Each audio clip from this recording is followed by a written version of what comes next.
Good morning. Good morning, ma'am. Morning. Good morning, ma'am. Morning.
Good morning.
Okay, good morning to all.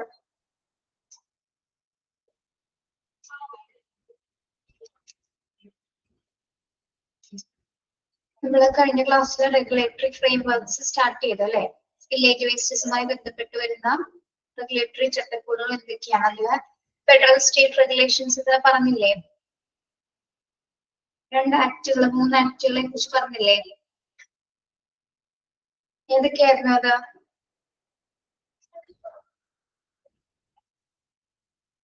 ഏതൊക്കെ ആക്ടുകളെ കുറിച്ചിട്ടാണ് പറഞ്ഞത്? RCRA, Resource Conservation and Recovery Act, then Occupational and Safety Health Administration Act, Bloodborne Pathogen Standards. Okay. Next വരുന്നത് എൻവയോൺമെന്റൽ protection agency. എൻവയോൺമെന്റൽ protection agency EPA. അതിന്റെ guidelines പ്രകാരം എന്താണ് പറയുന്നത്? EPA provides instruction for the management and disposal of dangerous waste, including spillage waste. Hospitals must abide by these guidelines to keep away from fines and the penalties. So, Environmental Protection Agency എന്ന് പറയുന്നത് എന്താണ്? അതായത് എൻവയോൺമെന്റൽ protection EPA guide lines പ്രകാരം അല്ല, അതിൽ പറഞ്ഞിരിക്കുന്ന rules and regulations പ്രകാരം മാത്രമേ നമുക്ക് ഡേഞ്ചറസ് ആയിട്ടുള്ള വേസ്റ്റസുകളും സ്പില്ലേജ് വേസ്റ്റസുകളും ഒരേപോലെ ഡിസ്പോസ് ചെയ്യാനും മാനേജ് ചെയ്യാനായിട്ടും സാധിക്കും. മാത്രമല്ല എന്താണ്, നിർബന്ധമായിട്ട് നമ്മൾ എന്താണ് ഇതിന്റെ റൂൾസ് അല്ലെങ്കിൽ ഇവരുടെ ഗൈഡ് ലൈൻസ് പാലിച്ചില്ലെങ്കിൽ ഫൈൻസോ പെനാൽറ്റി അല്ലെ ഫൈൻ അല്ലെങ്കിൽ പെനാൽറ്റീസ് ഒക്കെ അടക്കേണ്ടതായിട്ട് ഹോസ്പിറ്റലിൽ അതൊരു ബേർഡൻ ആയിട്ട് മാറാൻ സാധ്യതയുണ്ട്. ഓക്കെ, അപ്പൊ എൻവയോൺമെന്റൽ പ്രൊട്ടക്ഷന് വേണ്ടിയിട്ടാണ് ഇത്തരമൊരു ഏജൻസി നിലകൊള്ളുന്നത്. അതിന് പ്രകാരം എന്താണ്, അതിന്റെ ആ പ്രോട്ടോകോൾസ് അനുസരിച്ചിട്ട് മാത്രമായിരിക്കും നമ്മൾ ഡേഞ്ചറസ് വേസ്റ്റും സ്പില്ലേജ് വേസ്റ്റസും ഡിസ്പോസ് ചെയ്യുന്നത്. ഓക്കെ, അത് പാലിക്കാത്ത പക്ഷമാണ് നമുക്ക് എന്ത് ചെയ്യേണ്ടി വരുന്നത്? ഫീസോ പെനാൽറ്റീസോ അടക്കേണ്ടതായിട്ട് വരുന്നു. Okay, then state and local permits. State and local permits. Hospital must get permit from the state and local authorities to handle and dispose of unsafe waste, including spillage waste. എന്താണ് state and local permits? Permit കൊടുക്കുക എന്ന് പറയുന്നത് എന്താണ്? Permits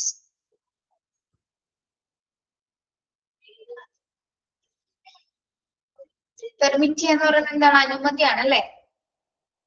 അതായത് state and local സംസ്ഥാന local അതോറിറ്റീസിന്റെ ആ permits ഉണ്ടെങ്കിൽ മാത്രം അല്ലെങ്കിൽ അനുമതി ഉണ്ടെങ്കിൽ മാത്രമേ നമുക്ക് അൺസേഫ് ആയിട്ടുള്ളതും അല്ലെങ്കിൽ സ്പില്ലേജ് വേസ്റ്റസുകൾ നമുക്ക് ഡിസ്പോസ് ചെയ്യാനായിട്ട് സാധിക്കുള്ളൂ. അല്ലെങ്കിൽ അതിൻ്റെതായിട്ടുള്ള സ്റ്റേറ്റ് ആൻഡ് ലോക്കൽ പെർമിറ്റ്സ് പ്രകാരം അവിടെയും കുറെ റെഗുലേഷൻസ് വരുന്നുണ്ട്. ആ റെഗുലേഷൻസ് ഒക്കെ പാലിച്ചിട്ട് വേണം നമ്മൾ ഇത്തരം വേസ്റ്റസുകൾ ഡിസ്പോസ് ചെയ്യേണ്ടത്. ഓക്കെ,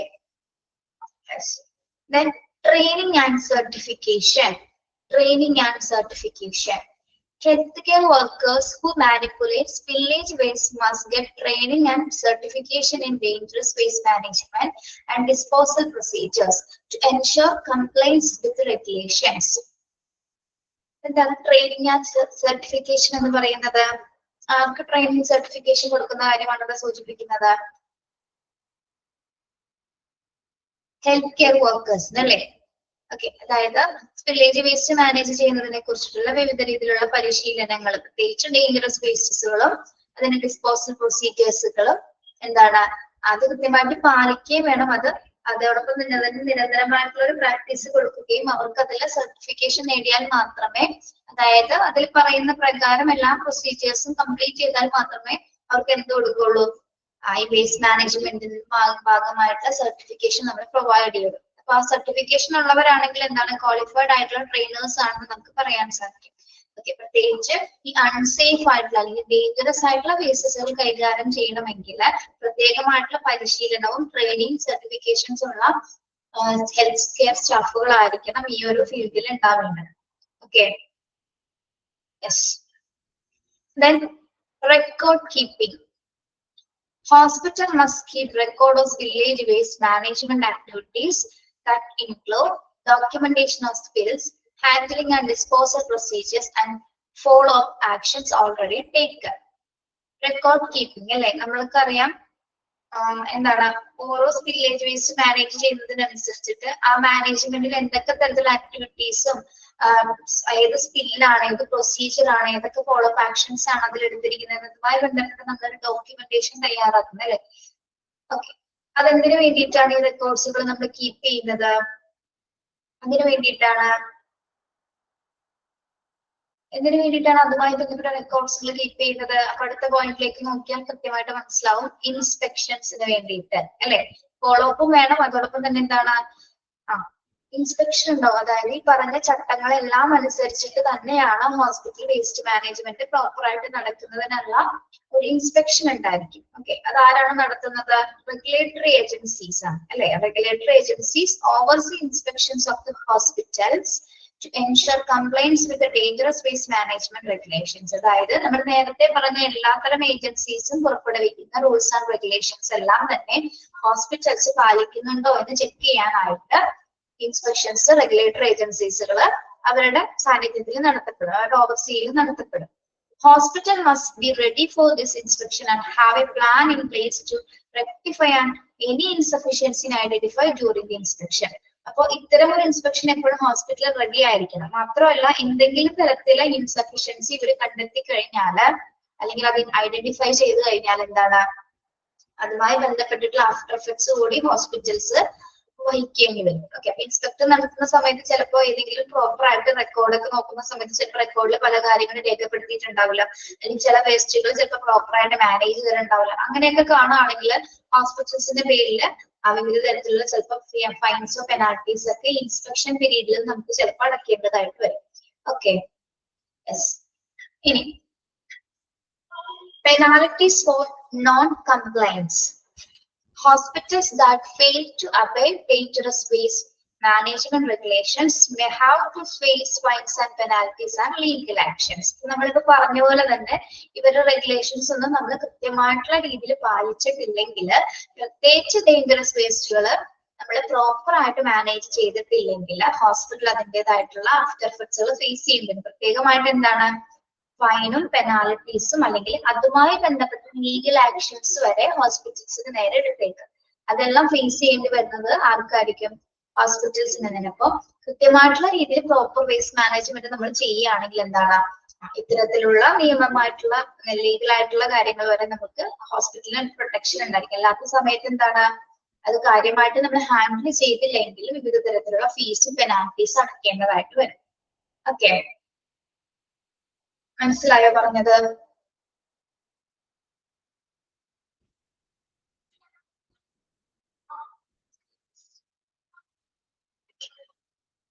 ഇതിൽ ഏതെങ്കിലും പോയിന്റ് ഇപ്പൊ പറഞ്ഞതിൽ മനസ്സിലാവാത്തുണ്ടോ? നിങ്ങൾ വായിച്ചു നോക്കിയേ, എടുത്തത്ര ഒന്ന് വായിച്ചു നോക്കിയേ.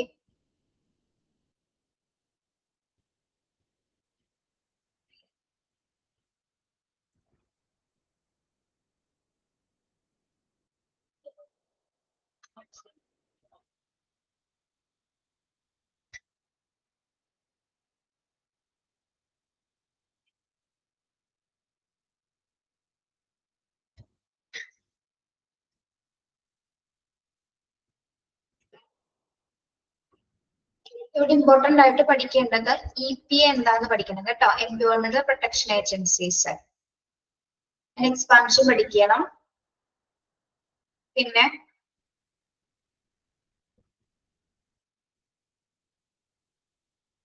പ്രധാനമായിട്ടും ഈ പേരുകളാണ്, ഈ റെഗുലേറ്ററി ഫ്രെയിംസിന്റെ പേരുകളാണ് ഇവിടെ ഇമ്പോർട്ടന്റ് ആയിട്ട് ക്വസ്റ്റ്യൻസിൽ ചോദിക്കാറ് കേട്ടോ.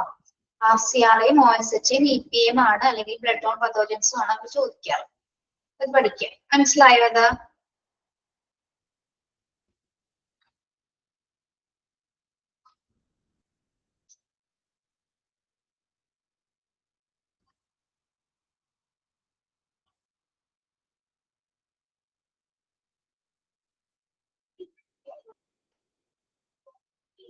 Okay. Yes. Compliance with the regulatory framework for spillage waste management is critical for safeguarding the environment and public health and avoiding legal and financial penalties. Hospital must be up to date and all regulations and guidelines, secure the required permits, provide training and certification to healthcare workers, keep accurate records and be prepared for inspection. Upon നമ്മള് നേരത്തെ പറഞ്ഞ കാര്യങ്ങൾ തന്നെയാണ് ഈ frame വർക്ക്സിൽ പറയുന്ന rules and regulations കൃത്യമായിട്ട് hospitals പാലിക്കേണ്ടതുണ്ട്. ഹോസ്പിറ്റൽസിനും അതുപോലെ തന്നെ എൻവയോൺമെന്റിനും ഒരേപോലെ തന്നെ സേഫ് ആകാൻ വേണ്ടിയിട്ടാണ് നമ്മൾ ഇത്തരം റെഗുലേഷൻസ് തയ്യാറാക്കിയിരിക്കുന്നത്. അപ്പൊ അത് അപ് ടു ഡേറ്റ് ആയിട്ട് തന്നെ എന്താണ് ആ റെഗുലേഷൻസും ഗൈഡ് ലൈൻസുകളും അതേപോലെ തന്നെ പെർമിറ്റ്സുകൾ ഇതെല്ലാം അനുമതിയോടുകൂടി തന്നെ ആയിരിക്കണം എല്ലാ വേസ്റ്റസും നമ്മൾ ഡിസ്പോസ് ചെയ്യുന്നത്. പിന്നെ എന്താണ് എല്ലാ സ്റ്റാഫിനും കൃത്യമായ രീതിയിൽ ട്രെയിനിങ് കൊടുക്കുക, അതോടൊപ്പം തന്നെ അതുമായി ബന്ധപ്പെട്ടിട്ടുള്ള എല്ലാ റെക്കോർഡ്സുകളും കീപ്പ് ചെയ്യുക. ഏത് സമയത്തും ഒരു ഇൻസ്പെക്ഷന് വേണ്ടിയിട്ട് ഹോസ്പിറ്റല് ബില്ലിംഗ് ആയിരിക്കും. Okay, yes. ഇനി നമ്മൾ നോക്കുന്നത് emerging trends and technologies in spillage waste management. നമ്മൾ ഇന്നലെ പറഞ്ഞല്ലേ, ഇപ്പോ ഈ ഒരു കാലഘട്ടത്തിലേക്ക് എന്താണ് അഡ്വാൻസ്ഡ് ആയിട്ടുള്ള ഒരുപാട് ടെക്നോളജീസ് വന്നിട്ടുണ്ട്. ഈ വേസ്റ്റ് മാനേജ്മെന്റ് ഒരുപാട് സ്റ്റാഫുകളെ നിർത്തി ചെയ്യാതെ എന്താണ് അത് പ്രോപ്പർ ആയിട്ട് ടെക്നിക്കൽ രീതിയിൽ കൈകാര്യം ചെയ്യാനായി. ഓക്കെ, അപ്പൊ അതിന് നമ്മൾ ഇവിടെ പഠിക്കാൻ പോകുന്ന 4 ട്രെൻഡുകൾ പഠിക്കുന്നുണ്ട്. 5 പുതിയതായിട്ടുള്ള, അതായത് പുത്തൻ പ്രവണതകൾ, അതായത് മാലിന്യ സംസ്കരണം നമ്മൾ എന്താണ് പുതിയ പ്രവണതകൾ ഉപയോഗിച്ചിട്ട് അല്ലെങ്കിൽ പുതിയ ടെക്നോളജികൾ ഉപയോഗിച്ചിട്ടാണ് ഇത് സംസ്കരിക്കുന്നത്. അതിലെ ഫസ്റ്റ് മെത്തേഡ് എന്ന് പറയുന്നത് എന്താണ്? ഇത് ഇമ്പോർട്ടന്റ് ആണ് കേട്ടോ. Robotic and automation, bioremediation, plasma gasification, green chemistry, nanotechnology. നമുക്ക് ഓരോന്ന് പഠിക്കാം. ഇതെല്ലാം തന്നെ എന്തിനു വേണ്ടിയിട്ടാണ് ഉപയോഗിക്കുന്നത്? സ്പില്ലേജ് വേസ്റ്റ് പ്രോപ്പർ ആയിട്ട് ഡിസ്പോസ് ചെയ്യാൻ ഉപയോഗിക്കുന്ന പുത്തൻ പ്രവണതകളാണ്, അല്ലെങ്കിൽ ന്യൂ ട്രെൻഡ്സ് ആൻഡ് ടെക്നോളജീസ് ആണ് കേട്ടോ. ഓക്കെ, റോബോട്ടിക് ഓട്ടോമേഷൻ എന്ന് പറയുന്നത് എന്താണ്? Robotic and automation technologies are being awarded to handle dangerous waste safely and skillfully. This can help less the risk of exposure for healthcare workers and make better the accuracy and speed of waste handling and disposal. എന്താണ് robotic and automation എന്ന് പറയുന്നത്? അതായത് നമ്മളുടെ ഈ dangerous വേസ്റ്റുകൾ സുരക്ഷിതമായിട്ട് നമുക്ക് handle ചെയ്യുന്നതിന് വേണ്ടിയിട്ട്, അതായത് റിസ്ക് കുറയ്ക്കുക, അതായത് എക്സ്പോഷർ ഓഫ് ഹെൽത്ത് എന്താണ് lesson the risk of exposure of health care workers and make better the accuracy speed of waste handling and disposal. അതായത് നമ്മൾ ഈ ഒരു മെത്തേഡ് ഉപയോഗിച്ച് എന്താണ് അപകട സാധ്യത കുറച്ചുകൊണ്ട് വേസ്റ്റ് എങ്ങനെ ഹാൻഡിൽ ചെയ്യാം എന്നൊരു മെത്തേഡാണ് ഈ റോബോട്ടിക് സാങ്കേതിക വിദ്യ ഉപയോഗിച്ചുകൊണ്ട് നമ്മൾ ആ വേസ്റ്റസ് ഹാൻഡിൽ ചെയ്യുന്നത്. ഒരു ടെക്നോളജിയാണ്. ഈ വേസ്റ്റസ് നമ്മൾ ഡിസ്പോസ് ചെയ്യുന്നതിന് വേണ്ടിയിട്ട് ഉപയോഗിക്കുന്നത്. അതായത് റിസ്കുകൾ കുറച്ചുകൊണ്ട് ഹെൽത്ത് കെയർ വർക്കേഴ്സിന് കൂടുതൽ എളുപ്പമാകുന്ന രീതിയിൽ വേസ്റ്റ് ഹാൻഡിൽ ചെയ്യുന്ന ഒരു ടെക്നോളജിയാണ് എന്ത് റോബോട്ടിക് ഓട്ടോമേഷൻ എന്ന് പറയുന്നത്. ഓക്കെ, അപ്പൊ ഇതെന്ന് പറയുന്നത് എങ്ങനെയാണ്? വളരെ സ്പീഡാണ്. ഇതിനെ വളരെ സ്പീഡായിട്ടും ആക്യുറേറ്റ് ആയിട്ടും വേസ്റ്റ് ഹാൻഡിൽ ചെയ്യാനായിട്ട് നമ്മളൊരു സ്റ്റാഫിന്റെ അടുത്ത് ചെയ്യുന്നത് പോലെയല്ല ഇത് ഈ ഒരു മെഷീൻസ് അല്ലെങ്കിൽ ഈ ഒരു സാങ്കേതിക വിദ്യ ഉപയോഗിക്കുന്നത് കൊണ്ട് തന്നെ അതിന്റെ ആക്യുറേറ്റ് ആയിട്ടൊരു സ്പീഡിന്റെ ആ ഒരു നിലവാരത്തിലെ വേസ്റ്റസുകൾ നമുക്ക് പെട്ടെന്ന് ഡിസ്പോസ് ചെയ്യാനായിട്ട് സാധിക്കുന്നു. ഓക്കെ, യെസ്, അതാണ് റോബോട്ടിക് ആൻഡ് ഓട്ടോമേഷൻ എന്ന് പറയുന്നത്. ഓക്കെ, മനസ്സിലായോ?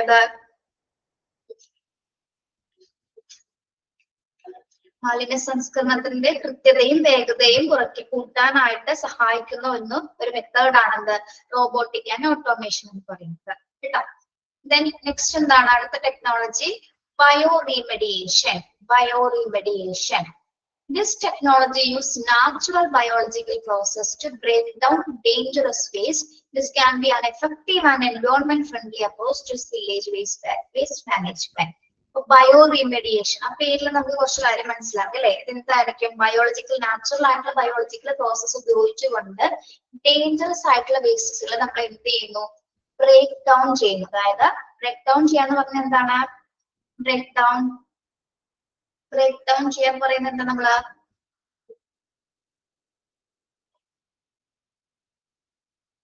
ബ്രേക്ക് ഡൗൺ അതിന് സെപ്പറേറ്റ് ചെയ്തെടുക്കുക അല്ലെ? അത് ബ്രേക്ക് ചെയ്തിട്ടാണ് ഡേഞ്ചറസ് വേസ്റ്റുകൾ നമ്മൾ നിർമ്മാർജ്ജനം ചെയ്യുന്നത്. ഓക്കെ, അത് പ്രകൃതിക്കാണ് ഏറ്റവും കൂടുതൽ അല്ലെ ഒരു എക്കണോമിക് അല്ലെങ്കിൽ എൻവയോൺമെന്റൽ ഫ്രണ്ട്ലി അപ്രോച്ചസ് ആണ് എന്ത് ഈ നാച്ചുറൽ ബയോളജിക്കൽ അല്ലെങ്കിൽ ബയോ റീമെഡിയേഷൻ പ്രോസസ് എന്ന് പറയുന്നത്. അതായത് എന്താണ് ബയോളജിക്കൽ പ്രോസസ്സിലൂടെ നാച്ചുറൽ ബയോളജിക്കൽ പ്രോസസ്സിലൂടെ നമ്മൾ ഡേഞ്ചറസ് ആയിട്ടുള്ള വേസ്റ്റസുകളെ ബ്രേക്ക് ഡൗൺ ചെയ്തിട്ടാണ് നിർമ്മാർജ്ജനം ചെയ്യുന്നത്.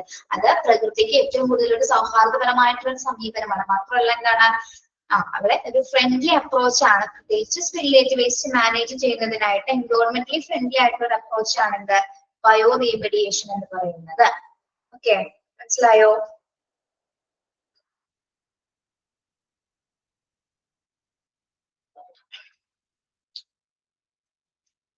മനസ്സിലായോ പിള്ളേരെ?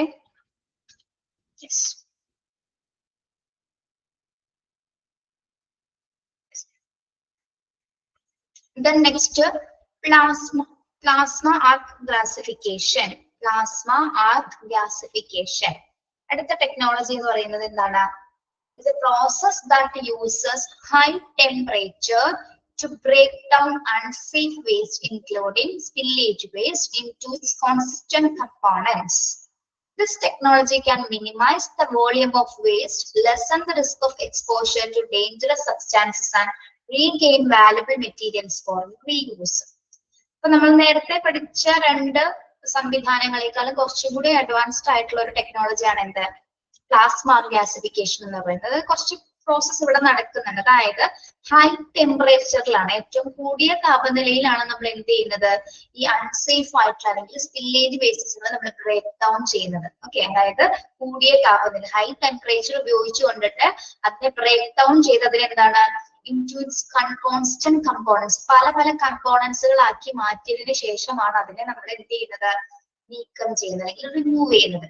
ദിസ് ടെക്നോളജി, അപ്പോൾ ഈ ഒരു ടെക്നോളജി ഉപയോഗിക്കുന്നത് കൊണ്ട് തന്നെ എന്താണ്, minimize the volume of waste. നമ്മൾ ഇതിങ്ങനെ ബ്രേക്ക് ഡൗൺ ചെയ്ത് ഓരോ കമ്പോണൻസ് ആക്കി മാറ്റുമ്പോൾ എന്താണ് അതിന്റെ വോളിയം കുറഞ്ഞുകൊണ്ടിരിക്കുക അല്ലെ, മിനിമൈസ് ചെയ്യാനായിട്ട് നമുക്ക് സാധിക്കും. മാത്രമല്ല എക്സ്പോഷറിന്റെ അതുമായി ബന്ധപ്പെട്ട് വരുന്ന ഏതെങ്കിലും ഡേഞ്ചറസ് സബ്സ്റ്റാൻസുമായി ബന്ധപ്പെട്ട് വരുന്ന എക്സ്പോഷർ കുറയ്ക്കാനായിട്ടും നമുക്ക് ഇത്തരം മെത്തേഡ് ഉപയോഗിക്കുന്നതിലൂടെ സാധിക്കും. മാത്രമല്ല ഇത് നമ്മളിങ്ങനെ കോൺസ്റ്റന്റ് ആയിട്ട് കമ്പോണൻസ് ആക്കി മാറ്റുന്ന സമയത്ത് ഇതിൽ ഏതെങ്കിലും മെറ്റീരിയൽസ് വാല്യുബിൾ ആയിട്ടുള്ളതുണ്ടെങ്കിൽ നമുക്ക് എന്ത് ചെയ്യാൻ പറ്റും, എന്തെങ്കിലും വാല്യുബിൾ ആയിട്ടുള്ള മെറ്റീരിയൽസ് നമ്മൾക്ക് എന്ത് ചെയ്യാൻ പറ്റും, ഇതിങ്ങനെ ബ്രേക്ക് ഡൗൺ ചെയ്യുന്ന സമയത്ത് നമുക്ക് വാല്യുബിൾ ആയിട്ടുള്ള എന്തെങ്കിലും മെറ്റീരിയൽസ് കാണുകയാണെങ്കിൽ നമ്മൾ അത് എന്ത് ചെയ്യും, റീസൈക്കിൾ ചെയ്ത് റീയൂസ് ചെയ്യാനായിട്ട് ആരംഭിക്കും. Okay, yes. ഇപ്പൊ പ്ലാസ്മ ഗ്യാസിഫിക്കേഷൻ എന്ന് പറഞ്ഞാൽ എന്താണ്, ഇത്തരം മാലിന്യങ്ങൾ നമ്മൾ ഘടകങ്ങളായിട്ട്, അതായത് ഹൈ ടെമ്പറേച്ചർ ഉപയോഗിച്ചുകൊണ്ട് മാലിന്യങ്ങൾ നമ്മൾ കോൺസ്റ്റന്റ് കമ്പോണൻസുകളാക്കി മാറ്റിയിട്ടാണ് അതിന്റെ വോളിയം, വേസ്റ്റിന്റെ വോളിയം കുറച്ചുകൊണ്ട് അല്ലെങ്കിൽ എക്സ്പോഷർ കുറച്ചുകൊണ്ടിട്ടാണ് ഈ ഒരു സാങ്കേതിക വിദ്യ നമ്മൾ ഇത്തരം വേസ്റ്റ് മാനേജ്മെന്റിൽ ഉപയോഗിക്കുന്നത്. അത്തരം സാഹചര്യത്തിൽ തന്നെ ഏതെങ്കിലും വാല്യുബിൾ ആയിട്ടുള്ള മെറ്റീരിയൽസ് കാണുകയാണെങ്കിൽ നമ്മൾ അതിന് എന്ത് ചെയ്യാൻ പറ്റും, റീയൂസ് ചെയ്തിട്ട് വീണ്ടും അതിനെ പുനരുപയോഗിക്കാൻ സാധിക്കും. കേട്ടോ, മനസ്സിലായോ പ്ലാസ്മ ഗ്യാസിഫിക്കേഷൻ എന്താണ്?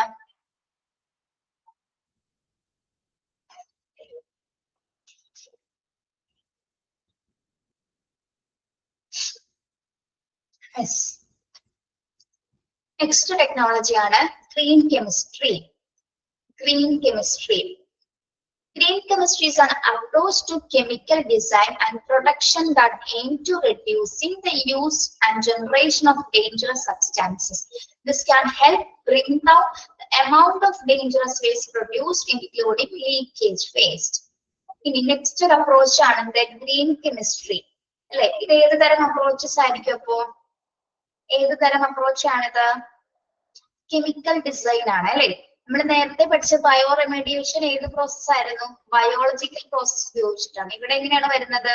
കെമിക്കൽ മെത്തേഡ്സ്, കെമിക്കൽ ഡിസൈൻസ് ഉപയോഗിച്ചുകൊണ്ടാണ് ഈ ഒരു സാങ്കേതികത നടത്തപ്പെടുന്നത്. എന്താണ് ഗ്രീൻ കെമിസ്ട്രി എന്ന് നോക്കാം. Green chemistry is an approach to chemical design and production that aim at reducing the use and generation of dangerous substances. എന്താണ്? അതായത് അപകടകരമായിട്ടുള്ള വസ്തുക്കളുടെ ഉപയോഗവും ഉൽപാദനവും കുറയ്ക്കാനായിട്ട് നമ്മൾ ലക്ഷ്യമിട്ട് കൊണ്ടുള്ള ഒരു, അതായത് രാസരൂപമായിട്ട് രൂപകൽപ്പന ചെയ്തിട്ടുള്ള ഒരു സമീപനമാണ് എന്ത് ഗ്രീൻ കെമിസ്ട്രി എന്ന് പറയുന്നത്. ഒരു കെമിക്കൽ ഡിസൈനിങ് ആയിട്ടുള്ള ഒരു അപ്രോച്ചസ് ആണ് എന്ത് ഗ്രീൻ കെമിസ്ട്രി. അതായത് രാസസാങ്കേതിക വിദ്യകൾ ഉപയോഗിച്ചു കൊണ്ടിട്ട് നമ്മൾ വേസ്റ്റ്സ്, പ്രത്യേകിച്ച് ഡേഞ്ചറസ് ആയിട്ടുള്ള സബ്സ്റ്റാൻസിന്റെ ജനറേഷൻസ് റെഡ്യൂസ് ചെയ്യുക എന്നുള്ളതാണ് ഗ്രീൻ കെമിസ്ട്രിയുടെ പ്രധാന ഉദ്ദേശം എന്ന് പറയുന്നത്. Then ഇത് ഉപയോഗിക്കുന്നത് കൊണ്ട് തന്നെ എന്താണ്, this can help bring down the amount of dangerous waste produced, including leakage waste. അപ്പോൾ ഇത് ഉപയോഗിച്ച് ഈ ഒരു സാങ്കേതിക വിദ്യ ഉപയോഗിക്കുന്നത് കൊണ്ട് തന്നെ നമുക്ക് ഡേഞ്ചറസ് വേസ്റ്റുകളുടെ എമൗണ്ട് കുറയ്ക്കാനോ അതിന്റെ ആ ക്വാണ്ടിറ്റി, അതിന്റെ ഒരു അളവ് കുറച്ച് ഡിസ്പോസ് ചെയ്യാനായിട്ട് നമുക്ക് ഈ ഒരു അപ്രോച്ച് ഉപയോഗിക്കുന്നതിലൂടെ സാധിക്കും. ഓക്കെ, അതായത് അപകടകരമായിട്ടുള്ള മാലിന്യങ്ങളുടെ അളവ് കുറയ്ക്കാനായിട്ട് സഹായിക്കുന്ന ഒരു അപ്രോച്ച് ആണ് എന്ത് ഗ്രീൻ കെമിസ്ട്രി. ഇത് എല്ലാ മെത്തേഡ്സും അങ്ങനെ തന്നെയാണ് അല്ലെ. എല്ലാ മെത്തേഡ്സിലും നമ്മൾ എന്താണ് അതിന്റെ വോളിയം മിനിമൈസ് ചെയ്തുകൊണ്ടുള്ള ഒരു പ്രോഗ്രാംസ് ആണ് അല്ലെങ്കിൽ ടെക്നോളജീസ് ആണ് ഉപയോഗിക്കുന്നത്. ഓക്കെ, അപ്പൊ ഗ്രീൻ കെമിസ്ട്രി ക്ലിയർ ആണോ?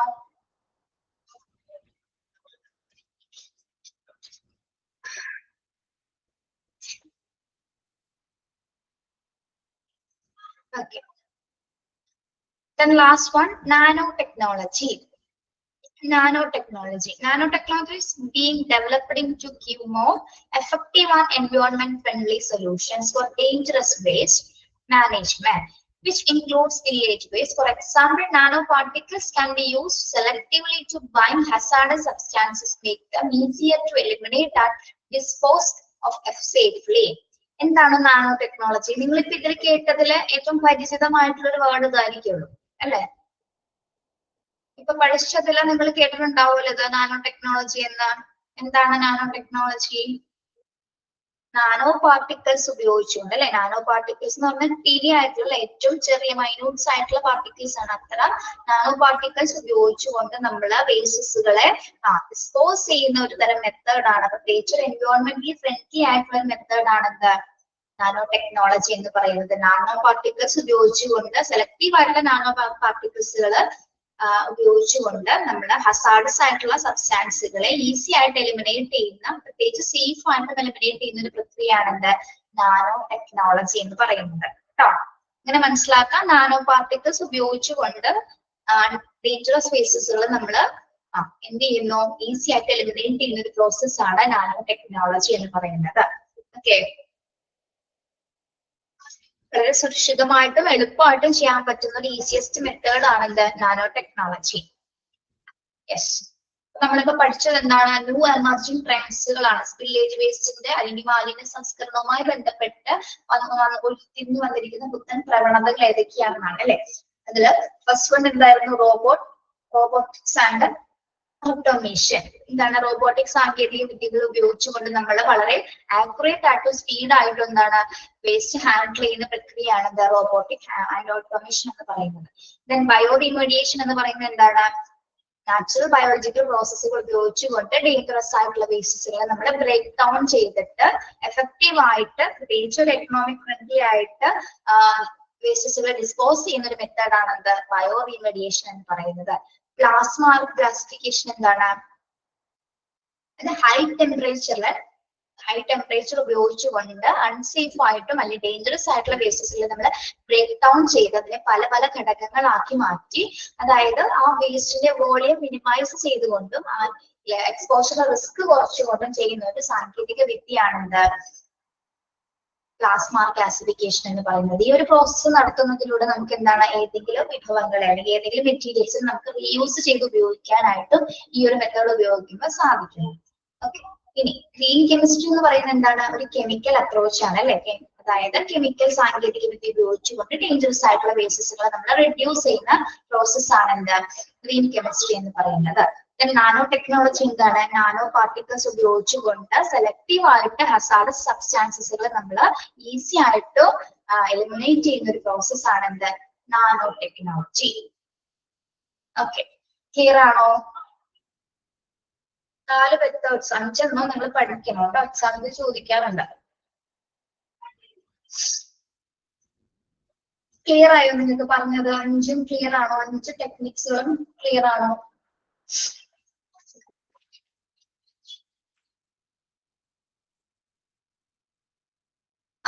ഓക്കെ, നമ്മുടെ സ്പില്ലേജ് വേസ്റ്റ് എന്ന ചാപ്റ്റർ കംപ്ലീറ്റഡ് ആണ് കേട്ടോ.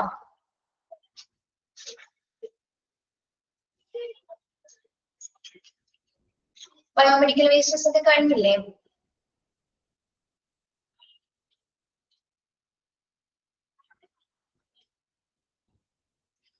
അപ്പൊ നിങ്ങൾ സ്പില്ലേജ് ചാപ്റ്ററിലെ ഏറ്റവും ഇമ്പോർട്ടന്റ് ആയിട്ട് പഠിക്കുന്ന ഒരു ഭാഗമാണ് ഇത്. ഈ ടെക്നോളജീസ് നന്നായിട്ട് പഠിച്ചു വെക്കുക. പിന്നെ നമ്മളുടെ ഈ റെഗുലേഷൻസ്, ഈ വരുന്ന ആക്ടുകൾ ഏതൊക്കെയാണെന്നൊന്ന് നന്നായിട്ട് പഠിക്കുക. പിന്നെ എന്താണ്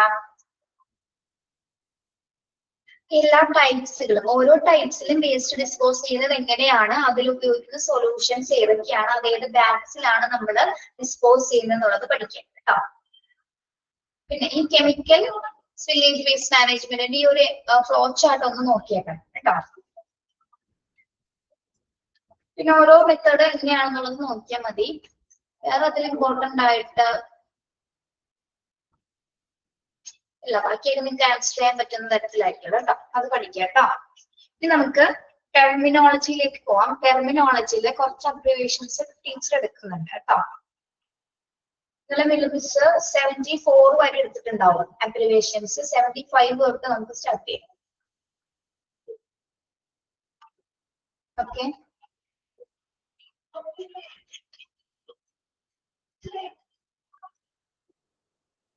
ഇന്ന് നമുക്ക് അറിയാലോ നവംബർ 14 ചിൽഡ്രൻസ് ഡേ ആണ്, അതേപോലെ തന്നെ ഡയബറ്റിക്സ് ഡേ കൂടിയാണ് നവംബർ 14 കേട്ടോ. നിങ്ങളുടെ കുട്ടികളൊക്കെ സ്കൂളിൽ പോയോ ചിൽഡ്രൻസ് ഡേ ആയിട്ട്? ഓക്കെ, പ്രോഗ്രാം ഒക്കെ ഉണ്ടോ കുട്ടികളുടെ? ഉണ്ട്. ചെറിയ കുഞ്ഞുങ്ങളുണ്ടോ? KG സെക്ഷനിലൊക്കെ പഠിക്കുന്ന കുട്ടികളുണ്ടോ? KG, first standard, second standard ഉണ്ട്. ഇന്ന് എന്തായിരുന്നു ഡ്രസ്? വൈറ്റ് ആൻഡ് വൈറ്റ് ആണോ?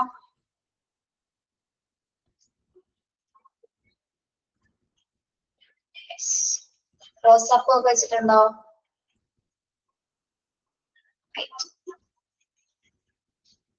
കളർഫുൾ ആണല്ലേ? ഓക്കെ.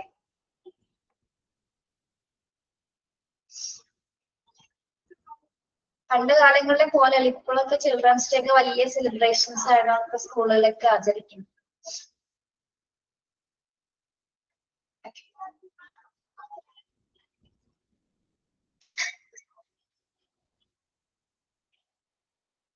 ഓക്കെ, കുട്ടികൾക്ക് അടുത്ത് തന്നെയാണോ സ്കൂള്? ദൂരം ഉണ്ടോ സ്കൂളിലേക്ക്? നിങ്ങൾ കൊണ്ടുപോയിടണോ? അല്ലേ?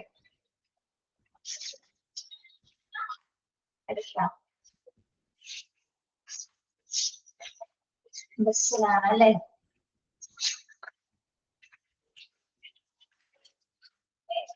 ലോങ് ആണോ? വാൻ വരും. നിങ്ങളൊക്കെ പ്രോഗ്രാംസ് കാണാൻ പോണില്ലേ? നിങ്ങൾക്ക് പോകാൻ പറ്റില്ലേ പാരന്റ്സിന്?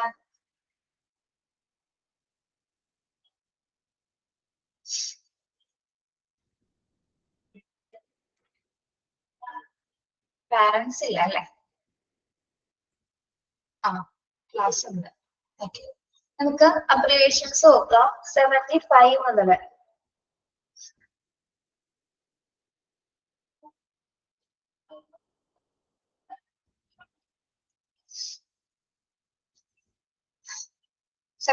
തുടങ്ങിയാണ് കേട്ടോ. 74 വരെ ഇന്നലെ എടുത്തതല്ലേ? ഡയറക്ടറിംഗ് ഓഫ് നോസ് വരെ നോക്കി. അതെ, ഇനി 75 TOS എന്താണ് സൂചിപ്പിക്കുന്നത്? Abbreviation dead on scene. Pick ചെയ്യണം കേട്ടോ. പിക്ക് ചെയ്യാനുള്ളത് പറഞ്ഞുതരാം. പിക്ക് ചെയ്യാം. 75 പിക്ക് ചെയ്യാം. TOS എന്താണ്? ഡെഡ് ഓൺ സീൻ എന്ന് പറഞ്ഞാൽ നമ്മള് സംഭവ സ്ഥലത്ത് തന്നെ മരിച്ചു എന്നതാണ് ഉദ്ദേശിക്കുന്നത്. സംഭവ സ്ഥലത്ത് തന്നെ മരിച്ചു, ഡെഡ് ഓൺ സീൻ. ഓക്കെ, സംഭവ സ്ഥലത്ത് തന്നെ മരിച്ചത്. Then 76 പിക്ക് ചെയ്യാം. 76 TPT. നിങ്ങൾക്ക് അറിയാൻ പറ്റുമായിരിക്കും DPT എന്താന്ന്?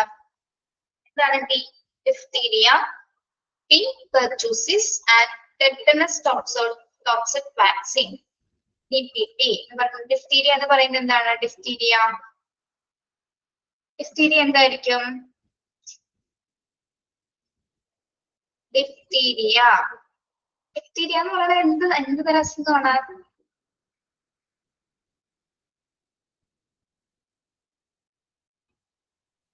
തൊണ്ടമുള്ള എന്ന് പറയും നമ്മള്. തൊണ്ടമുള്ള ഡിഫ്തീരിയന്ന് പറയാനാണ് തൊണ്ടമുള്ള. പെർtussis എന്ന് പറയുന്നത് എന്താണ്? പെർtussis വില്ലൻ ചുമ. പെർtussis വില്ലൻ ചുമ. ടെറ്റനസിന് നമ്മള് കുതിരസന്നി അല്ലെങ്കിൽ ലോക്ജോ എന്നൊക്കെ പറയും. കുതിരസന്നി അല്ലെങ്കിൽ ലോക്ജോ എന്നാണ് പറയുന്നത്. ഓക്കെ, അതായത് നമ്മുടെ നാഡീവ്യവസ്ഥയെ ബാധിക്കുന്ന ഒരു തരം അസുഖങ്ങളാണ് ഇതെല്ലാം തന്നെ. അപ്പൊ അതിന് വേണ്ടിയിട്ടുള്ള പ്രത്യേകമായിട്ടുള്ള വാക്സിൻ ആണ് ഇത് DPT എന്ന് പറയുന്നത് കേട്ടോ. യെസ്, അതിന് ബൂസ്റ്റർ ഡോസുകൾ ഉണ്ടായിരിക്കും. DPT അപ്പൊ എക്സ്പാൻഷൻ എന്താണ്? Diphtheria, pertussis, tetanus toxic vaccines. Okay, diphtheria എന്ന് പറയുന്നത് തൊണ്ടമുള്ള, പെർtussis എന്ന് പറയുന്നത് വില്ലൻ ചുമ, ടെറ്റനസ് എന്താണ്? കുതിരസന്നി അല്ലെങ്കിൽ ലോക്ജോ എന്ന് പറയുന്നത് കേട്ടോ. 75 ഉം 76 ഉം പിക്ക് ചെയ്യാം. 77 എന്താണ്?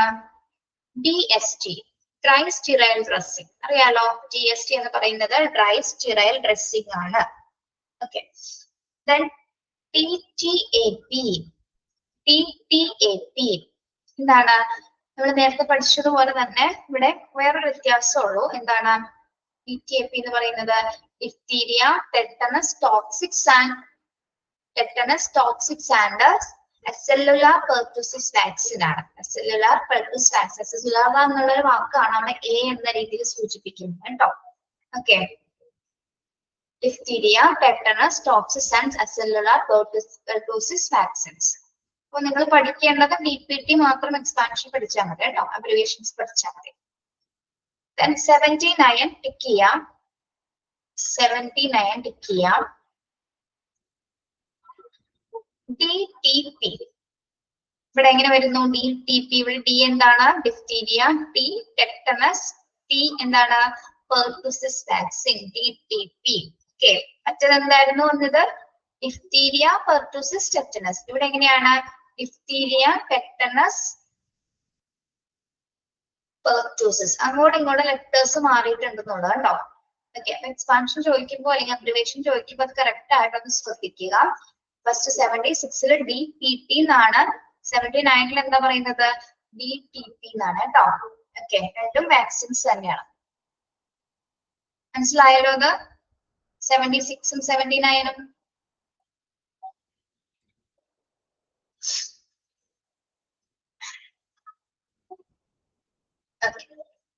Then 80 ടിക്ക് ചെയ്യാം കേട്ടോ. 80 ടിക്ക് ചെയ്യാം.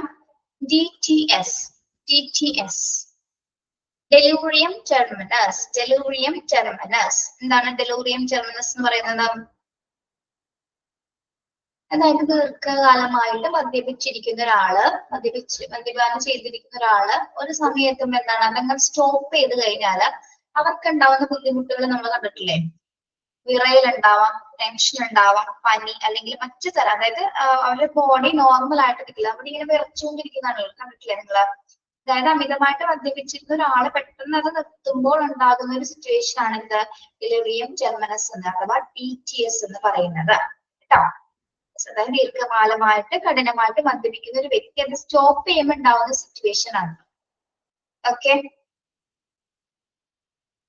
അത് ടിക്ക് ചെയ്യണം. Then 81 TVT, deep venous thrombosis, deep venous thrombosis. എന്താണ്? നമ്മുടെ വെയിന്റെ സിരയില് ബ്ലഡ് കോട്ട് ആവുന്ന സിറ്റുവേഷൻ കേട്ടോ. നമ്മുടെ വെയിനിൽ എന്താണ് ബ്ലഡ് കോട്ട് ആവുന്ന ഒരു സിറ്റുവേഷൻ ആണ് എന്ത്? ഡീപ് വെനസ് ത്രോംബോസിസ് എന്ന് പറയുന്നത്. Okay, then 82 D5W, 82 D5W, dextrose 5% in water.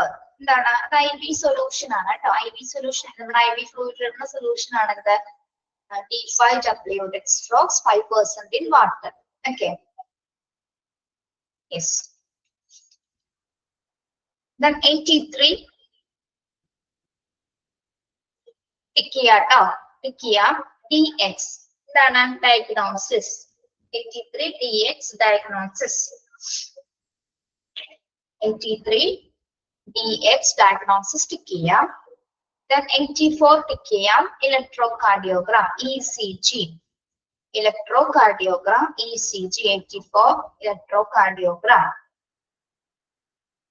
അറിയാലോ ECG നിങ്ങൾക്ക്?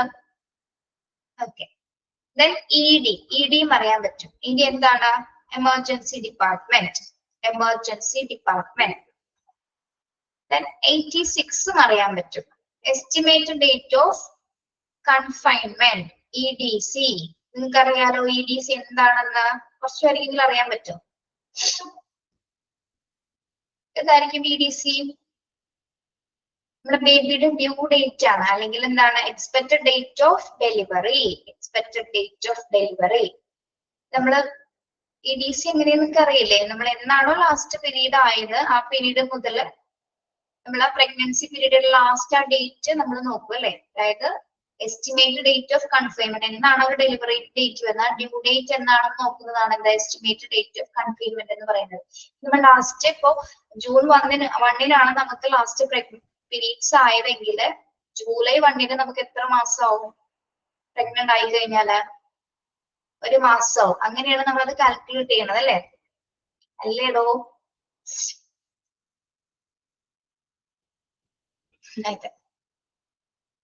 യെസ്, EDC ഇമ്പോർട്ടന്റ് ആണ്, ടിക്ക് ചെയ്യാം കേട്ടോ. Expected date of delivery. Then 87 EEG. EEG. Electroencephalogram. Electroencephalogram. EEG. EEG എന്ന് പറയുന്നത് നമ്മുടെ ന്യൂറോ സർജറിക്ക് അല്ലെങ്കിൽ ന്യൂറോ ഡിപ്പാർട്ട്മെന്റിലാണ് നമ്മൾ മെയിൻ ആയിട്ട് നോക്കുന്നത്. EEG ഒക്കെ നോക്കുന്നത് ഏത് സമയത്താണ്? എന്തെങ്കിലും സീഷറോ അല്ലെങ്കിൽ ന്യൂറോളജിക്കൽ ആയിട്ടുള്ള എന്തെങ്കിലും സിറ്റുവേഷൻസ് വരുന്ന സമയത്താണ് നമ്മൾ EEG നോക്കുന്നത്. Okay. Yes. Then 88 EG, for example. EG എന്താണ്? For example. Okay.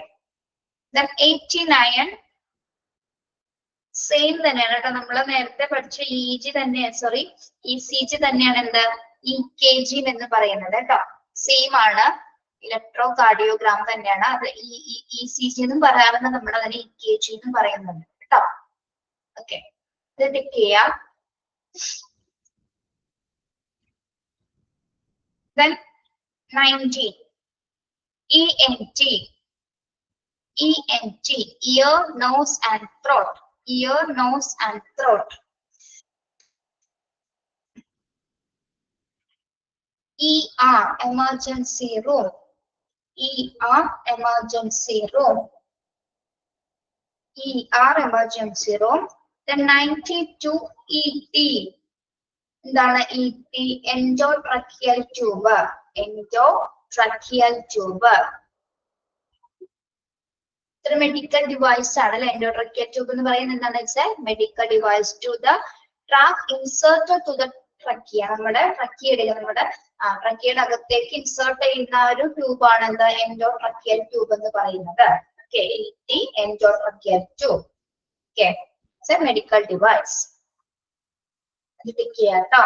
92 ടിക്ക് ചെയ്യാം.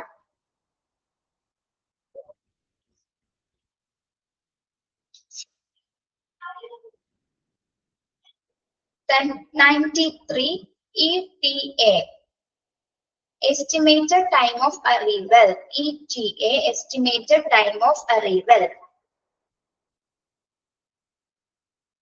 ETA, estimated time of arrival. Then ETOH. Ethyl alcohol.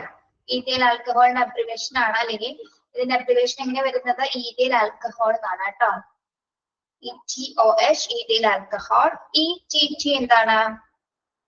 Endotracheal tube. ETT എന്ന് പറയുന്നു endotracheal tube. അപ്പൊ ET endotracheal tube ആണ്, ETT എന്താണ്? Endotracheal tube തന്നെയാണ് കേട്ടോ. അത് പോകരുത്, രണ്ടും ഒന്ന് തന്നെയാണ്. Okay. Then degree Fahrenheit. അല്ലെ, ഈ സിമ്പിൾ എന്തിനെ സൂചിപ്പിക്കുന്നു? Degree Fahrenheit. അപ്പൊ ഇവിടെ പറഞ്ഞതിൽ നമുക്ക് ഒന്നുകൂടി ടിക്ക് ചെയ്ത് ഏതൊക്കെയാണെന്ന് നോക്കാം. ടിക്ക് ചെയ്തത് കറക്റ്റ് ആണോ എന്ന് ശ്രദ്ധിക്കട്ടോ. 75, 76, 79, 80, 83, 84, 89, 92. കറക്റ്റ് ആണോ? ടിക്ക് ചെയ്തിരിക്കുന്നത് കറക്റ്റ് ആണോ?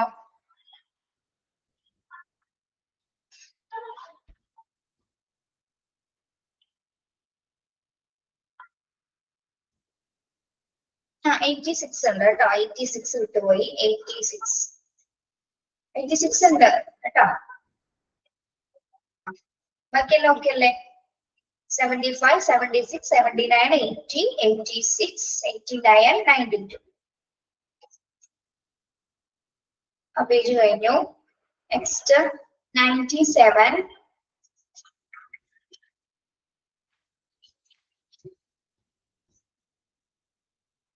FiO2. FiO2. Fraction of inspired oxygen. Fraction of inspired oxygen. എന്താണ്? നമ്മൾ ഇൻഹേൽ ചെയ്യുന്ന ഓക്സിജന്റെ ശതമാനമാണ് അവിടെ ഉദ്ദേശിക്കുന്നത്. നമ്മൾ ഇൻഹേൽ ചെയ്യുന്ന ഓക്സിജന്റെ പെർസെന്റേജ് ആണ് അവിടെ പറയുന്നത്. എന്ത്? Fraction of inspired oxygen. Okay, FiO2. Then 98 tick ചെയ്യാം. 98 FPS.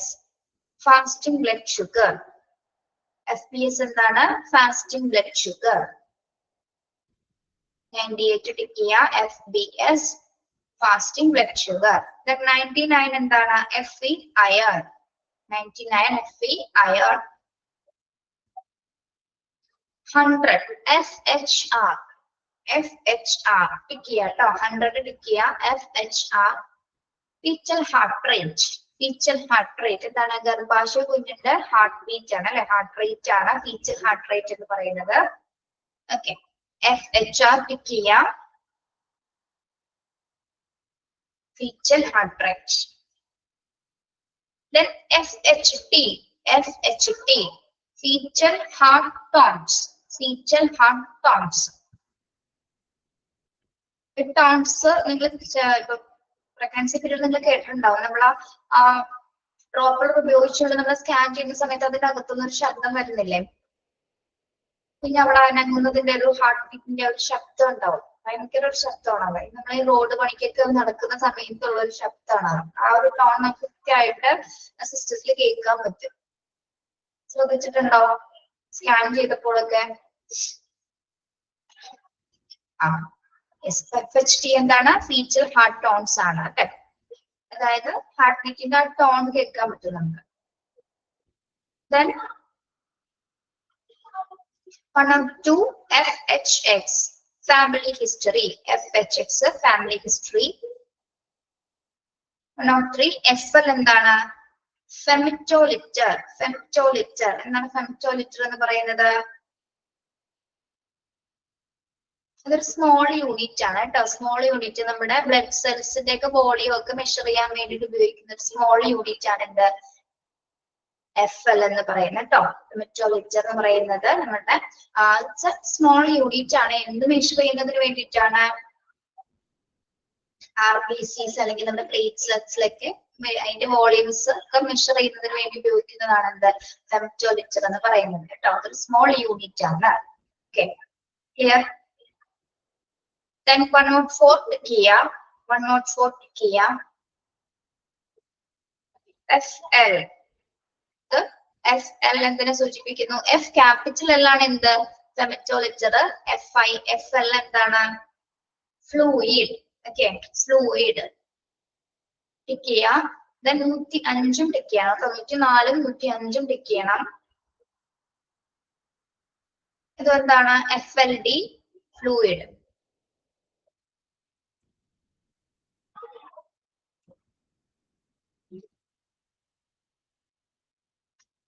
Then 106 FSH. 106 FSH follicle stimulating hormone. follicle stimulating hormone എന്താണിത്? നമ്മുടെ അണ്ടോൽപാദനത്തിനൊക്കെ സഹായിക്കുന്ന ഒരു ഹോർമോൺ ആണ്. സ്പേം പ്രൊഡക്ഷനൊക്കെ വേണ്ടിയിട്ട് അതിനൊക്കെ ഹെൽപ്പ് ചെയ്യുന്നതിന് വേണ്ടിയിട്ട് ഉപയോഗിക്കുന്ന വരുന്ന ഒരു ഹോർമോൺ ആണ് എന്ത്? പ്രത്യേകിച്ച് അണ്ടോൽപാദനത്തിന് സഹായിക്കുന്ന ഹോർമോൺസ് ആണ് എന്ത്? follicle stimulating hormones എന്ന് പറയുന്നത്.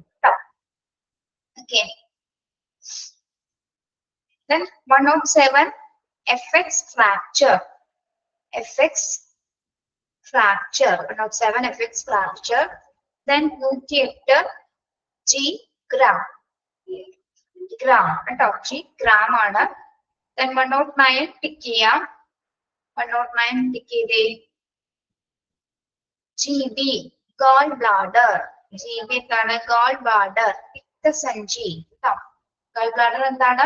പിത്തസഞ്ചി. ടിക്ക് ചെയ്യാം കേട്ടോ. 109 ടിക്ക് ചെയ്യാം. 110 ടിക്ക് ചെയ്തേ. 110 GI എന്താണ്? ഗ്യാസ്ട്രോ ഇൻസ്റ്റൻസിൽ. ഗ്യാസ്ട്രോ ഇൻറ്റെസ്റ്റിനൽ. എന്താണ് ഗ്യാസ്ട്രോ ഇൻസ്റ്റൻസിൽ എന്ന് പറയുന്നത്?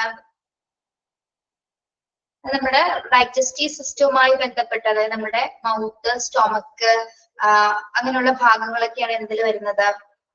ഗ്യാസ്ട്രോ ഇൻസ്റ്റൻസിൽ വരുന്നത്. അതായത് refers to the digestive system, include mouth, stomach, പിന്നെ നമ്മുടെ ചെറുകുടൽ അങ്ങനെയുള്ള ഭാഗങ്ങളൊക്കെയാണ് അതിൽ ഉൾപ്പെടുന്നത് കേട്ടോ. ഓക്കെ, 109 110 ടിക്ക് ചെയ്യണം. ഒന്ന് ഗാൾ ബ്ലാഡർ, പിത്തസഞ്ചി, GB. GI എന്താണ്? ഗ്യാസ്ട്രോ ഇൻറ്റെസ്റ്റിനൽ, അതായത് ഡൈജസ്റ്റീവ് സിസ്റ്റവുമായി ബന്ധപ്പെട്ടത്. Okay, 111 GM gram. നമ്മളിപ്പോ 10 mg ടാബ്ലറ്റ്സ് എന്നൊക്കെ കാണാറില്ലേ, 10 mg ടാബ്ലറ്റ്സ് എന്നൊക്കെ പറഞ്ഞ് കാണാറില്ലേ? Okay, yes. Then 112 GR. അതും എന്താണ്? GR യൂണിറ്റ് ഓഫ് ഗ്രാം ആണ് കേട്ടോ. യൂണിറ്റ് ഓഫ് ഗ്രാം തന്നെയാണ് എന്ത്? GR എന്താണ് സൂചിപ്പിക്കുന്നത്? ഗ്രേഡ് ആണ് കേട്ടോ. GR ഗ്രേഡ് അതൊരു യൂണിറ്റ് ആണ് കേട്ടോ. Then GSW GSW gun shoot put. GSW gun shoot put. എന്താണ് gun shoot put? gun shoot put എന്താണ്? gun shoot put എന്താ? gun shoot put മുറിവ് എന്ത് മൂലമുള്ള മുറിവാണ്? തോക്ക് ഉണ്ട് അല്ലെ? വെടിവെക്കുമ്പോ ഉണ്ടാവുന്ന സിറ്റുവേഷൻ. ഓക്കെ, വെടിവെക്കുമ്പോ ഉണ്ടാവുന്ന മുറിവാണ് ഗൺ ഷൂട്ട്.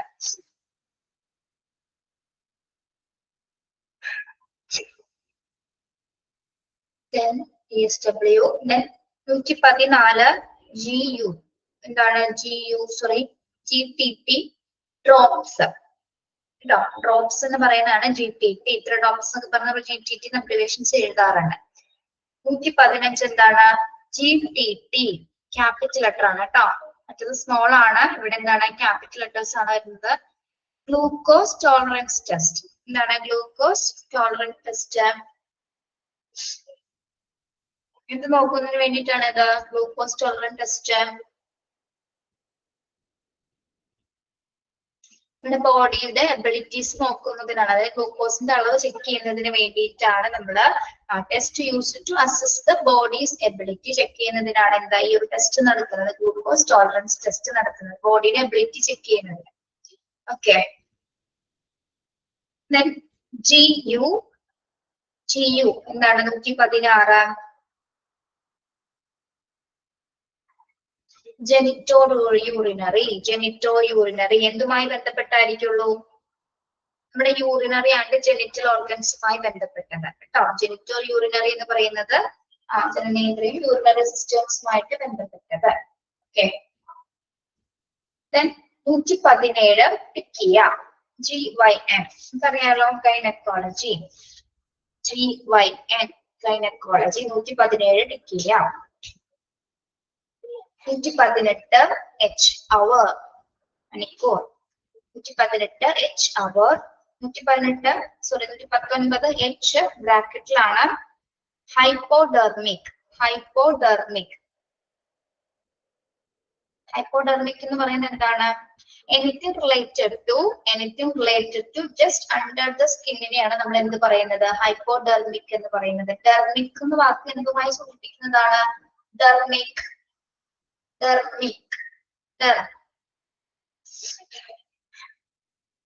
പഠിച്ചതാണല്ലോ സ്കിന്ന് അല്ലെ, ഡെർമറ്റോളജി. ഓക്കെ, അപ്പൊ ഹൈപ്പോഡെർമിക് എന്ന് പറയുന്നത് എന്താണ്? Anything related to just under the skin ആണ് ഉദ്ദേശിക്കുന്നത് കേട്ടോ. ഓക്കെ, 120 H എന്ത് തന്നെയാണ്? ഹൈപ്പോഡെർമിക് തന്നെയാണ് കേട്ടോ. ഹൈപ്പോഡെർമിക് തന്നെയാണ് എച്ചും. ക്യാപിറ്റൽ എച്ചും ഉണ്ട്, ബ്രാക്കറ്റിൽ എച്ചും വരുന്നുണ്ട്.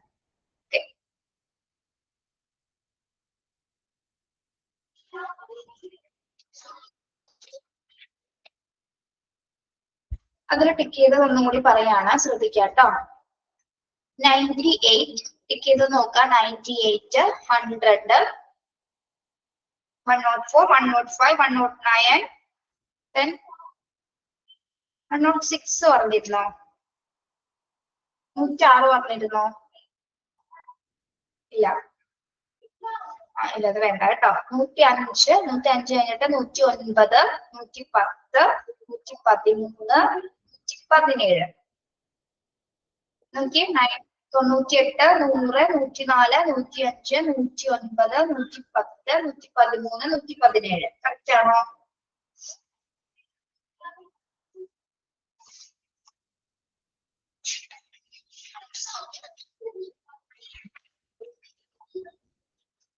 ഓക്കെ, കുറച്ചും കൂടി നോക്കാട്ടോ നമുക്ക്. 121 തുടങ്ങി നോക്കാം. 121 H and H. HNH എന്താണ്? Haemoglobin and haematocrit. Haemoglobin and haematocrit എന്താണ്?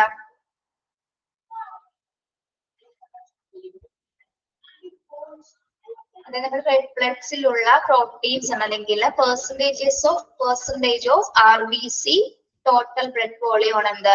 ഹീമോഗ്ലോബിൻ ആൻഡ് ഹെമറ്റോക്രിറ്റ് എന്ന് പറയുന്നത് കേട്ടോ. HNH എന്ന് സൂചിപ്പിക്കുന്നത് percentages of RBC total blood volume ആണ്. ഓക്കെ, 122 ടിക്ക് ചെയ്തേ.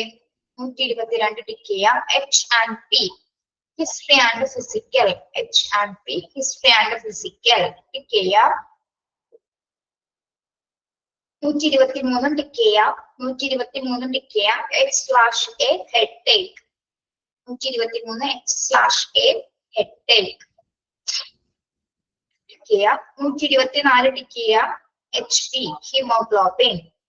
124 HP ഹീമോഗ്ലോബിൻ. 122, 123, 124 പഠിക്കണം കേട്ടോ. ടിക്ക് ചെയ്യണം.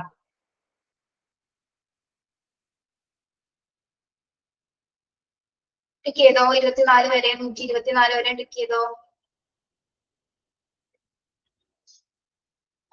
Yes. Then 125, 125 ഒന്ന് നോക്കിയേ. HCT നമ്മൾ നേരത്തെ പറഞ്ഞ എന്താണ്? ഹെമറ്റോക്രിറ്റ്, അതായത് percentages of RBC on the total blood volume ആണ് എന്ത്? ഹെമറ്റോക്രിറ്റ് എന്ന് പറയുന്നത് percentages of RBC in the total blood volume. Okay, then Hg എന്താണ്? Mercury. Hg mercury. Okay, Hg mercury. 127 tick ചെയ്യാം. 127 HGB haemoglobin. 127 HGB haemoglobin. Okay,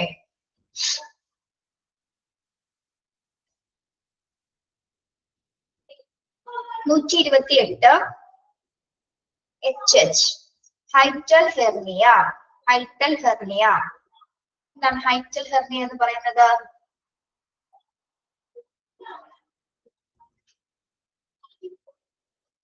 അതായത് നമ്മുടെ സ്റ്റൊമക്കിന്റെ മുകളിലായിട്ട് അല്ലെ, അതായത് സ്റ്റൊമക്കിന്, അതായത് ഇതെന്ന് പറയുന്നത് നമ്മുടെ പാർട്ട് ഓഫ് സ്റ്റൊമക്കിന്റെ ഇങ്ങനെ ബൾജ് ചെയ്ത് നിൽക്കുന്ന ഒരു ചെസ്റ്റിന്റെ ഭാഗത്തേക്കായിട്ട് ബൾജ് ചെയ്ത് നിൽക്കുന്ന സിറ്റുവേഷൻ ആണ് എന്താ? ഹൈറ്റൽ ഹെർണിയ എന്ന് പറയുന്നത് കേട്ടോ. അതായത് സ്റ്റൊമക് ഹെർണിയ എന്ന് ഉദ്ദേശിക്കുന്നത് തന്നെ എന്താണ്? നമ്മുടെ ചെസ്റ്റിന്റെ ഭാഗത്തേക്ക്, അതായത് part of stomach bulges into the chest. ചെസ്റ്റിന്റെ ഭാഗത്ത് നിന്ന് മുകളിലേക്കായിട്ട് ഇങ്ങനെ ബൾജ് ചെയ്ത് നിൽക്കാന്ന് പറഞ്ഞാൽ എന്താ? ബൾജ് ചെയ്യാന്ന് പറയുന്നത് പൊങ്ങി നിൽക്കുന്ന സിറ്റുവേഷൻ കണ്ടിട്ടില്ലേ? പൊങ്ങി നിൽക്കുന്നത്. ഓക്കെ, അതായത് നമുക്ക് കാണാൻ പറ്റും. ബൾജ് ചെയ്ത് നിൽക്കുന്നതാണ് നമുക്ക് കാണാൻ സാധിക്കുന്ന ഒരു സിറ്റുവേഷൻ ആണ് ഹൈറ്റൽ ഹെർണിയ എന്ന് പറയുന്നത്. ഓക്കെ, then 129 HIV ടിക്ക് ചെയ്യാം കേട്ടോ. 129 HIV human immuno deficiency virus. HIV കാരണമാകുന്നതാണ് HIV എന്താണ്? HIV വൈറസ് എന്താണ്? HIV virus human immuno deficiency virus. എന്തിന് കാരണമാകുന്ന വൈറസ് ആണിത്? എയ്ഡ്സിന് കേട്ടോ. Okay, very good. ടിക്ക് ചെയ്യണേ. 130 H2O. അതിന്റെ O നമ്മൾ താഴെയാണ് വരുന്നത് കേട്ടോ. നമ്മുടെ ടെക്സ്റ്റിൽ അത് തെറ്റാണ്. H2O എഴുതുന്നത് എങ്ങനെയാണ്? 2ന്റെ താഴെയാണ് O വരേണ്ടത് കേട്ടോ. നിങ്ങളത് ടെക്സ്റ്റിൽ ഒന്ന് കറക്റ്റ് ചെയ്യണേ. H2O എന്താണ്? വാട്ടർ. Okay, yes. 130 വരെയാണ് ടീച്ചർ എടുത്തിരിക്കുന്നത്. അപ്പൊ ആ ഭാഗത്ത് ടിക്ക് ചെയ്യേണ്ടത് നോക്കി നോക്കിയേ. 122, 123, 124, 127, 129, 130. ഓക്കെ, അവിടെ വരെ കറക്റ്റ് ആയിട്ട് ചെയ്തിട്ടുണ്ടോ? ഓക്കെ, ശരി. ബാക്കി അടുത്ത ക്ലാസ്സിൽ എടുക്കാം കേട്ടോ. ഞാനല്ലെങ്കിൽ സിലബസ് കംപ്ലീറ്റ് ചെയ്യും. Okay, thank you.